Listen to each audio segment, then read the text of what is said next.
Bonjour à tous et bienvenue dans mon atelier.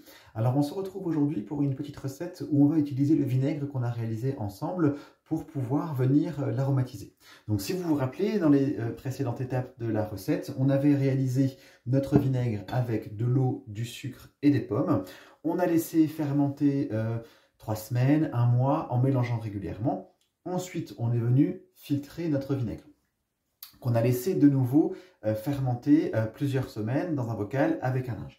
Là, on a notre vinaigre qui est maintenant fermenté, qu'on va pouvoir venir mettre en bouteille. À partir de cette étape-là, vous pourriez très bien le mettre en bouteille tel quel ou venir l'aromatiser. Donc là, nous, ce qu'on va faire aujourd'hui, c'est qu'on va réaliser un vinaigre aromatisé avec de la menthe.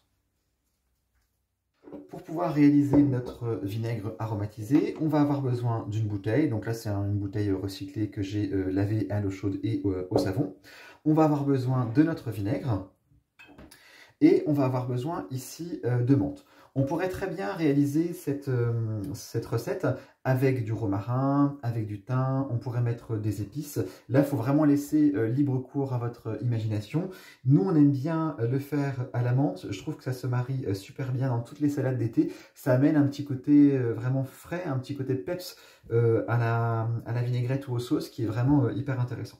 Donc là, moi, j'ai deux sortes de menthe différentes au niveau du jardin. Ce que je fais, c'est que je viens un peu froisser, voilà, les feuilles de menthe et on les met dans la bouteille. Alors ça peut être intéressant d'utiliser des bouteilles soit avec des goulots un peu plus grands, surtout si vous souhaitez pouvoir réutiliser votre contenant. Là, bon, en l'occurrence, c'est relativement souple. Je pourrais sans aucun souci retirer la menthe une fois que la bouteille sera terminée. Mais si vous prenez des épices comme des branches de romarin, par exemple, on peut avoir un peu plus de difficultés pour pouvoir les retirer. Donc peut-être prendre des bouteilles qui soient adaptées en termes de goulot. Donc là, on vient effectivement froisser notre menthe, juste pour permettre à tous les parfums de s'extraire plus facilement de la menthe pour pouvoir être intégrés dans le vinaigre. Donc là, on a mis la menthe en bouteille. Il nous suffit du coup de transvaser notre vinaigre dans notre bouteille. On voit effectivement, alors je ne sais pas si vous allez le voir à la caméra, ouais, on voit effectivement que notre vinaigre a été filtré, mais on a quand même un petit dépôt, voilà, dans le fond. Donc là, on va être... on a un petit dépôt dans le fond, je ne sais pas si vous le voyez bien, mais c'est les levures et les bactéries qui sont mortes et qui se sont déposées dans le fond, puisque tout notre vinaigre avait été filtré avec un filtre à café. Donc il n'y a pas de pulpe de pomme dans la recette. Et là, le plus difficile, ça va être de verser sans salir. Je dis souvent, mais je ne sais pas moi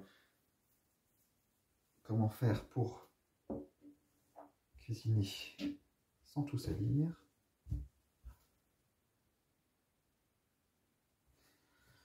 Et on vient verser notre vinaigre dans notre bouteille.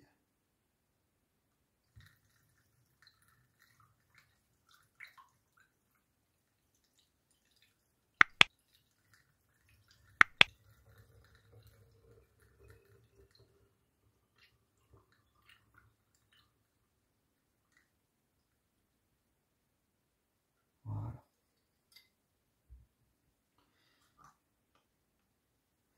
Et on n'a plus qu'à fermer. Donc moi je prends ces bouchons, puisque je trouve qu'ils tiennent vraiment bien au niveau du goulot. Et donc du coup il n'y a pas de souci, ça ne va pas sortir, ça va pas, le bouchon ne va pas sauter avec la pression. Si vous aviez des bouteilles à fermeture mécanique, ça fonctionne aussi très bien. Ça c'est vraiment super pour la réalisation des vinaigres aromatisés. Là on a maintenant notre vinaigre qui est terminé, dans lequel on a mis notre menthe. Et vous allez pouvoir le laisser un mois avant de pouvoir l'utiliser. Donc là, vous allez vraiment avoir tous les parfums qui vont s'extraire et qui vont venir se diffuser dans notre vinaigre. Donc comme à chaque fois, vous notez la date sur la bouteille, vous notez ce que vous avez mis dedans, et puis vous pouvez vraiment varier tous les vinaigres en utilisant toutes les herbes, toutes les épices que vous avez envie.